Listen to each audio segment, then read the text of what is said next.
Kadaama TV twabagamba tujja followinga nga bakadaama entambula zaabwe ez'ennyonyi okuva gye batandika paka kugenda mu karantiini paka okuvaayo na mu karantiini nakulaga biki bye babadde bakozeewo nga bali e Buwarabu. Tujja gendamu eyo session y'okubeera nga tubalagana biki abazimba ennyumba, abakoze faamu, abatannakola, abafunye obuzibu, naye tugenda kubeera nga tubaleetera videos ezo.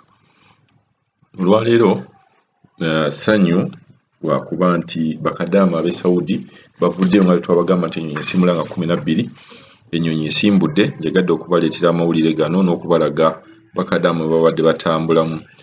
Waliwo ennyonyi ezikyagenda mu maaso zengenda okubeera nga njogerako eyo16 n'eyo18 ngenda kubeera nga nzogerako awo ngenda kubeera nga mbawa details naye kansooke mbawe bakadaama bano musooke mulabe engeri gye batambuddemu.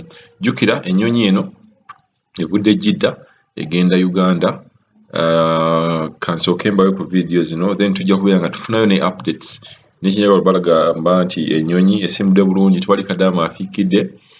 Bonna balaze nti no bonna babadde ku bwembuzizza abadde ku board angambye nti bonna ababuukinga basobodde okubeera nga bagenda ne kilos waliwo we balekereza ebintu byabwe naye tubakubiriza okubagamba nti kilos zebabagamba zembeera mutwalo okusinga bonooleka ebintu byo jjamu ebintu ebiri very important byobeera bwogenda nabyo n'okubeera nga bw'otuuka ku kisaawe oba nga tonagenda ku kisaawe kubira airlines kubanga mutera nnyo bbawe ennamba za airlines bakubire obabuuze oba it's okay okubeera nga oteekako extra kilos.